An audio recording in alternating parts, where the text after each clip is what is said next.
Hello everyone, welcome to LukeLore, a quick deep dive into a folklore topic where I share some of the stories from around the world that have piqued my interest. Happy New Year everyone. I took a little bit of a last minute holidays break, which I really needed but still feel sorry for, but that means we begin this year with something exciting to talk about. The votes are in, there's a clear winner. Edinburgh won the audience vote for Most Haunted in Britain 2021. A few things are going to happen soon related to this. Most immediately, this episode is a bonus episode covering some more Edinburgh stories. The popular choice gets the bigger platform. Even with emails that did vote for a different location, they mentioned Edinburgh as being a second pick. Scotland's spirits really struck a chord with everyone who reached out. So then, short term, I'll be getting an awards plaque made for Edinburgh winning the vote. I need a little more research to finish this up, not just getting one made, but also finding where to award it to. So I have a little reaching out to do on such places as the Edinburgh Tourist Information Centre and the British Heritage Foundation. I'll then pop up with the plaque, raid some places for folklore books, and grab some pictures for social media showing off the award. I had a lot of fun with this series. Stick around at the end for what will follow on long term from this contest, although some language I've used so far does hold hints. For now though, let's enjoy the winning location some more. You don't get to be most haunted in Britain and have only a single episode of stories to explore.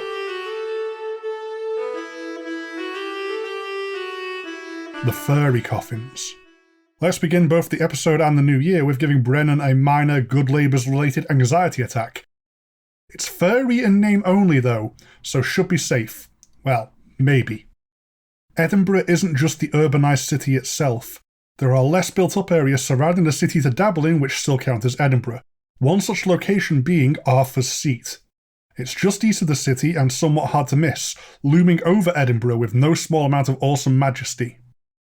Arthur's Seat is an ancient inactive volcano that makes for the biggest point of a group of hills in Holyrood Park, which is a great start for something creepy to go down, and it holds the secret to at least one bizarre mystery.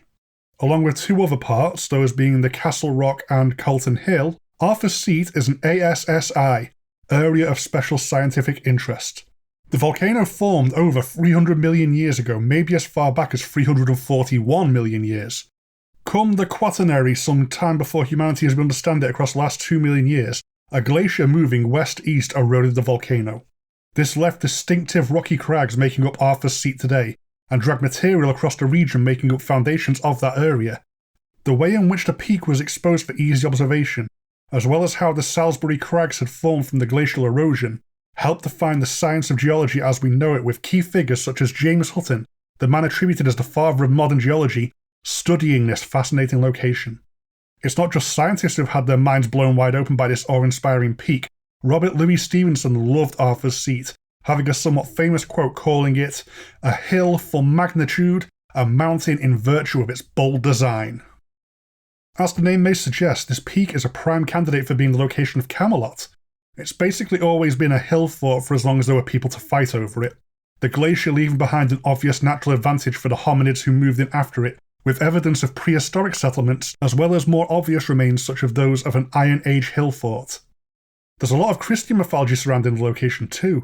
The base of Arthur's Seat, back when it was forested in the 12th century, is where King David I is supposed to have encountered a stag after falling from his horse. From this unenviable position, what should have followed was a right royal goring, but the stag turned away and left him unharmed. The king swore he saw a vision of a cross between the stag's antlers before he was spurred, and he went on to found Holyrood Abbey, believing it was divine intervention that had spurred him. This tale is immortalised in various places to this day, and the borough arms on the Canongate features a stag with a cross between its antlers. Arthur's Seat is old, as rare as it is raw, and something strange was found there in 1836. Three boys were out hunting for rabbits, the combination of boredom and a need for game to fill their bellies having them poking around every nook and cranny, when they discovered something hidden up there in a small concealed crevasse. 17 miniature coffins, each with dolls inside of them. Charles Fort, as in Fortean Times Charles Fort, gave a good description of them. That, early in July 1836, some boys were searching for rabbits' burrows in the rocky formation near Edinburgh known as Arthur's Seat. In the side of a cliff they came upon some thin sheets of slate which they pulled out. Little cave, 17 tiny coffins, 3 or 4 inches long, In the coffins were miniature wooden figures. They were dressed differently in both style and material. They were 2 tiers of 8 coffins each, and a third one begun with 1 coffin. The extraordinary datum, which has especially made mystery here, that the coffins had been deposited singly in the little cave and at intervals of many years. In the first tier, the coffins were quite decayed, and the wrappings had moulded away. In the second tier, the effects of age had not advanced so far, and the top coffin was quite recent looking. Now, there's a minor archaeological disaster that unfolds here, as they were discovered by bored young boys in a time before television. The boys went on to destroy some coffins by throwing them at each other. That this didn't end in their gruesome demise is why this is a tale of a mystery as opposed to that of a terrifying curse being unleashed. It didn't help that the boys' schoolmaster who retrieved the furry coffins would then go on to prise them open with a knife to see what was inside. But he was a member of a local archaeological society, so the coffins would then go on to be recorded from here, rather than being long-forgotten hooking coffins one lazy afternoon in the 19th century. No one knows what they are or what they were for. Witchcraft was blamed at various points, again this being a time before television when people had to make their own entertainment. They've been called Lilliputian coffins. One theory links them to the victims of Burke and Hare. They may also have been some form of a mimic burial maintained for sailors who were lost at sea. The name fairy coffin stuck across the centuries, though. Make of that what you will, with appropriate levels of worry. 8 of these coffins survived the initial vandalism, followed by assorted rich people determined to collect them, and they can be seen in the National Museum of Scotland. They're pretty creepy. Pretty cool, but creepy. As a bit of a palate cleanser from the fairy coffins, I've got one last bit of magic to share from Arthur's Seat this episode. Come May Day, it's traditional for young girls to bathe their faces in the dew on the slopes facing Holyrood to make themselves more beautiful. The poet Robert Ferguson wrote the poem Callar Water in the 1770s about this tradition. Here's how the final 3 verses go. What macks old Reeky's dames say fair? It cannot be the halesome air, but Callar burn beyond compare. The best o' ony that gars them a sick graces scare, and blinks say bonny. On May Day in a furry ring, we've seen them round St. Anton's Spring. Frae grass the Callar dewdraps ring, to weet their eyne, and water clear as crystal spring, to sin them clean. Oh, may they still pursue the way, to look say fiat, say clean, say gay, then shall their beauties glance like May, and, like her, be the goddess of the vocal spray, the muse and me. A terrifying dead end. We've been relatively fun and history-facing so far, time to get spooky. Edinburgh is one of those strange European cities, so basically a European city, which grew almost organically. It's about as far away from a planned population centre as you can get, with strange pressures causing weird quirks of architecture. In the Middle Ages, Edinburgh was growing in population, but it was hemmed in by the physical constraints of the walls. As every new building needed to be within these main fortifications, they couldn't grow out, instead growing up and over. Closes, residential areas with one way in and one way out, began to lose the light as tenements went up as high as 10 stories tall. That doesn't sound like much in a world of skyscrapers, but there was no spaced out city blocks in Edinburgh. Everything was already cramped in as it could go before the city started clawing its way upwards. On top of this is what comes from below. Parts of Edinburgh are on top of the strangest things, quite frequently more Edinburgh that has just been built over the top of. But this particular part of the city is worse even than forgotten parts of the city like the crypts. It was the close nearest to Nor Loch. When you hear Loch, you think something beautiful and pristine like Loch Ness, but this is something very different. Nor Loch was an artificial body of water that was made to finish the defence of Edinburgh, and it was grim.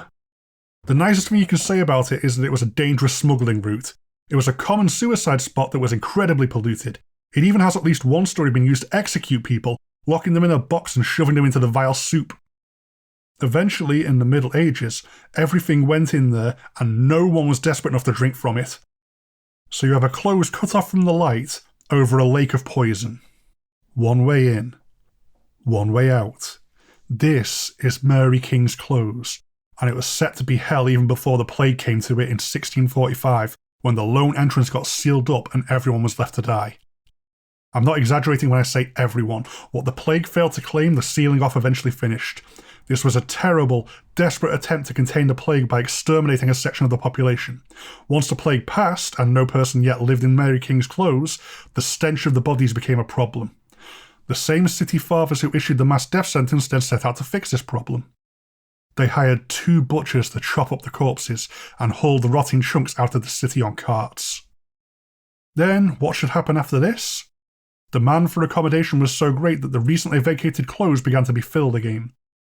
To what should be the surprise of no one, by 1685 it was common knowledge the close was haunted by the plague victims who died there. Anyone surprised by this? There were a lot of reports of apparitions from that street, some of which could be chalked up to the biogas from the gross mess of the Nor Loch, but I don't think combustible poisonous gases known to cause hallucinations is much in the way of a comforting alternative theory here. As the city got around to later developments, and some healthy expansion was begun for a change with the system of bridges coming in to connect the hills as part of modernising the city, radical changes came to Mary King's Close. For example, fun fact, the putrid hell swamp Nor Loch was drained for the building of the North Bridge, and once fully drained, that area got rehabilitated into Princes Street Gardens Edinburgh now has today. The close itself was levelled down to only its bottommost floors in the 1750s, and then a Royal Exchange was built over the top. While some commerce continued in the remains of the close, Edinburgh just stubbornly making use of any space it can, whatever terrors may also lurk in the dark under-city areas, it was eventually written off as too disturbing even for the most obstinate Scots and was just sealed up. Mary King's Close was forgotten for some time after it was sealed to keep people out rather than in, but it is now a tourist attraction. You can book a guided visit that makes full use of the history down there, some of it not even gruesome, and get to be surrounded by this history as its tales are told. But this time capsule is not open to the general public, which may be a good thing. From that 17th century tragic annihilation of the sick, all the way through to today, Mary King Close has been so haunted it is sometimes claimed to be the most haunted part of Edinburgh, which is impressive when you consider how haunted Edinburgh is. So, let's have a roll call of some of the famous apparitions that dwell here, where hell met earth and the stones never forgot. A severed head and arm of an old man, the arm of which reportedly was determined to shake hands with the living resident at the time. A floating child leading a parade of deformed animals. A tall lady dressed in a floor-length dark gown. A short, elderly man who looks distressed that can only be spotted in brief glimpses out the corner of tourists' eyes. A tall man ghost that was caught on a TikTok video September of last year. A weeping little girl covered in plague sores, who a medium claims is named Annie, and is sad that she lost her doll. Believers now bring gifts for the little girl ghost after the team with the medium first brought a new doll to leave in the room she was supposed to haunt.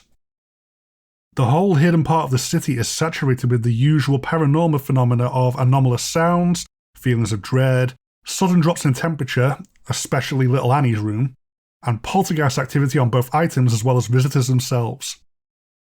But for all this unusual, there's certainly some odder ghosts haunting this smaller but densely packed by spook section of the under Edinburgh.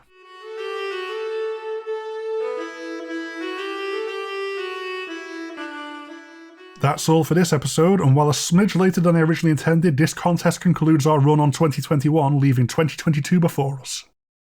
I have some fun plans for the year ahead, more collaborations, more pagan origins of festivals, more on-location investigations to dig up some real good stuff, and also some product ideas to come. So, I mentioned there'll be a long-term follow-up on this audience vote. As we head to the end of 2022, the Most Haunted in Britain contest shall return in an expanded form. We haven't yet touched upon Wales or Northern Ireland for the UK.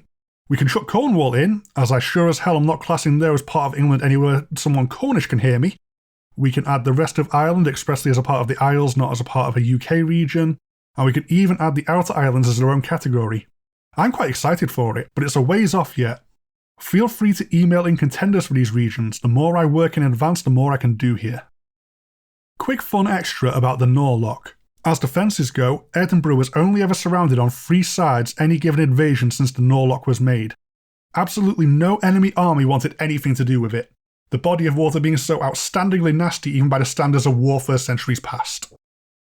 LukeLore is a Ghost Story Guys production.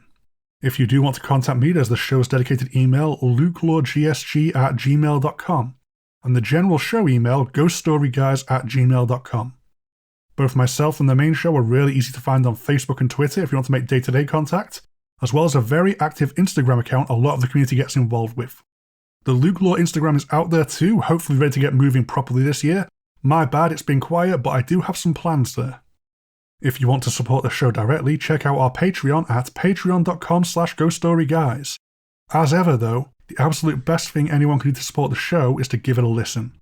Share this around if you think you may know someone who might be interested, leave a review if you get the chance to help signal boost me, and most of all I simply hope you enjoy what I'm doing here. Goodbye for now.